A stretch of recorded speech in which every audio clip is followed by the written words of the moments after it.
Oi, gente. Voltei. Dizem que não há melhor momento que o agora. Então são 9h39 da noite de um sábado. Eu tava me preparando para ir deitar. Mas eu pensei, se eu procrastinar e pensar, não, já volto quando eu tiver isso, quando eu comprar o tripé, quando eu voltar a trabalhar, não sei o quê, eu não vou voltar nunca. Mas eu achei que eu precisava dar um update do que passou. Desde que eu mudei para esse apartamento, que eu acho que foi o último vídeo. E depois eu sumi do YouTube completamente. Tava aí no Insta mais ativa, mas ainda assim dei umas sumidas do Insta, mas aqui aconteceu muita coisa. Desde que eu mudei para esse apartamento, que eu acho que foi em dezembro de 2024. Em janeiro de 2025, me ingressaram no hospital, me internaram. Descobriram que eu tinha um endometrioma no ovário. Nunca tive problema com a minha menstruação na minha vida. Meu período sempre foi, não sei se fala período, minha regra também não. Minha menstruação sempre foi super regular, sempre. Não tinha sangrado excessivo, não tinha dor excessiva, nunca tive nenhum sinal de que eu poderia ter endometriose. Então foi tipo assim, um choque, sobreinfectou o endometrioma, então eles tiveram que me entrar com um monte de antibiótico, foi tipo brutal, passei muito mal.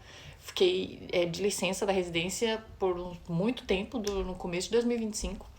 Quando eu voltei, eles me colocaram no anticoncepcional com pauta contínua, eu não tomava placebo, né? Eu não tinha o descanso. E até que isso fez efeito e bloqueou o meu eixo hormonal, eu ia no hospital, no plantão, como paciente, 2 vezes por semana, às vezes 3. Uma dor insuportável, tinha que me arrebentaram todas as veias, não tinha mais veia para colocar analgésico em mim, foi horrível. Quando começou a melhorar um pouco, isso, mais ou menos foi em maio do ano passado, eu comecei a ficar muito mal da cabeça. E é algo que sempre passava comigo, era muito cíclico. E aí aqui tem um serviço de atenção de saúde mental para o pessoal sanitário. Então eu fui, é financiado pelo Colégio de Médicos, Colégio de Enfermeiro e tal. É aqui só para os profissionais da Catalunha, né? Eu fui, e aí você vê uma psiquiatra, tem um psicólogo, tem toda a atenção, e a psiquiatra me diagnosticou de transtorno bipolar. Fez um monte de exame para ver função renal, função da tireoide, entrei com lítio. Nesse meio tempo, né, mais ou menos em junho até dezembro do ano passado, eu estava fora do meu serviço de medicina nuclear na residência, porque eu estava rotando em radiologia. Então, rotei 2 meses em tórax, tomografia de tórax, 2 meses de tomografia de abdômen, eu acho, 1 mês de ressonância de abdômen e 1 mês de ressonância de cérebro. E então eu fiquei fora do meu serviço nesse tempo. Foi uma adaptação horrível. O lítio me caiu super mal. Ele foi. Nossa, ele me deixou drogadíssima, zumbi, destruiu minha tireoide, destruiu minha função renal. Então eu passei super mal, tava tentando sobreviver. E eu acho que eu só consegui sobreviver porque eu não tava no meu serviço, né? Eu não tava como residente de medicina nuclear. Então a exigência dos professores de radiologia lá comigo era tipo assim, aparece, sabe? Eles não estavam nem isso, eu tava aprendendo ou não, tipo, a exigência que tinha que pôr era eu, né?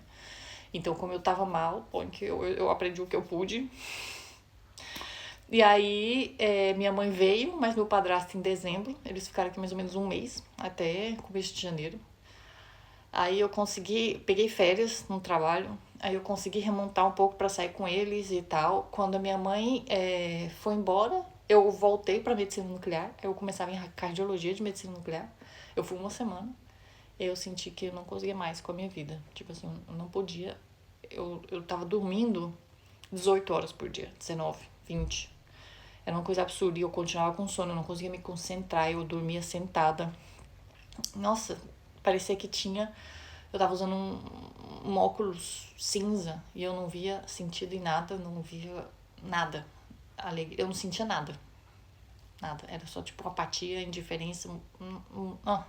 Aí eu mandei uma mensagem pra minha psiquiatra, porque lá nessa clínica, chama Galatea, eles têm serviço de internação gratuito. Aí era tudo gratuito, né? Porque é financiado pelo Colégio de Médicos. Aí me internaram em fevereiro. Aí eu fiquei 1 mês internado no psiquiátrico. Na minha vida em Barcelona, tá? Foi. Aí eu saí em março, fiquei 1 mês, né? Saí no começo de março. Aí mudou todos os meus tratamentos. Então, quando eu tava lá, a psiquiatra atende na própria clínica. Então, ela me via muito mais seguida. Ela e a psicóloga iam revezando pra me ver cada dia. As enfermeiras tomavam suas constantes todo dia, elas tinham uma reunião com a psiquiatra de manhã, cada dia para dar o parte de todo mundo que estava lá, para os seus respectivos psiquiatras. Ver como você dormiu, se você pediu resgate de noite, coisas assim, se comeu, se participou de atividades. E aí mudaram todos os meus remédios, provei vários enquanto eu tava lá, um monte me caiu mal, eu não conseguia tomar nenhum antipsicótico, porque tudo me zombificava. Outros me davam uma fome absurda, que eu queria comer até o reboco da parede. E aí, quando mais ou menos acertou a medicação, eu saí com fluoxetina, com lurazidona, que é o único antipsicótico que eu tolerei, e a lamotrigina, que é o estabilizador de humor. Aí eu saí com esses 3, e em março eu tava ainda muito mal, remontando, um dia que eu tava bem, um dia que eu tava mal, ainda tava meio cansada, aí voltei na psiquiatra, aumentou a dose da lurazidona. Aí quando ela aumentou essa dose da lurazidona, que foi lá pra fim de março, eu comecei a melhorar. Aí eu consegui voltar pro crossfit, comecei a fazer pilates, reformer de máquina, que eu tô amando, porque, nossa, é muito, tipo, me alonga tudo, ainda mais que eu sinto que o crossfit você fica muito travado. Tô conseguindo sair de casa, caminhar, ir pra praia, sol, também a gente tá na primavera, né, coisa que ajuda muito pro bipolar. Eu tô ainda de licença do trabalho desde a última semana de janeiro. A psiquiatra não tem nem ideia de quando ela vai me deixar voltar. Então agora em maio era pra eu passar pra CR3. Então agora eu não sei o que eu sou, porque eu só fiz a metade do R2, né? Então tô parada no tempo. Aqui quando você toma licença, muita gente tem filho, por exemplo, na residência, e pede licença muito mais tempo, né? Então você cobra o salário base só, porque aí os extras seria ou fazendo plantão, que no caso eu já não fazia, porque a minha especialidade não tem plantão, e quando aconteceu a endometriose do ano passado, a médica já cortou pra eu de fazer plantão. Então desde janeiro do ano passado eu já não tava fazendo plantão. O meu salário era o salário base, que eu acho que quando era R1 era 1.100, quando é R2 eu acho que é 1.200 euros. Sempre tem uns pouquinho a mais, assim, de extra, de suplementação, de aprendizagem, não sei, umas coisas que eu não entendo. Aí, e eu cobrava extra dos plantões, né? Todo plantão que você fazia, você cobrava a parte, somado a esse salário base. Aí quando eu deixei de fazer plantão, o único extra que eu tinha era as tardes, porque meu serviço, como não tem plantão, a gente tem, tipo, uma extensão da jornada laboral, que seria dobrar o turno, né? Então você fica lá de manhã e dobra e faz à tarde. Aí essa tarde que você faz, são 6 horas que você cobra a hora do plantão, mais extra. Então aí dava pra cobrar um pouco mais, acho que fazendo uns 5, 6 tardes no mês, dava pra cobrar seus 1.700, 1.800 mais ou menos.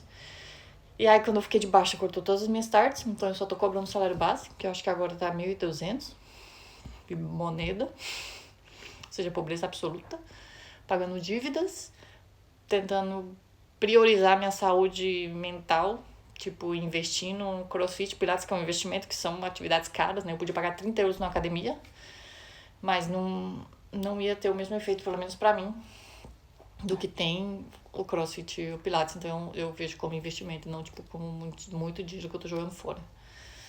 Aí é isso, eu queria fazer esse update.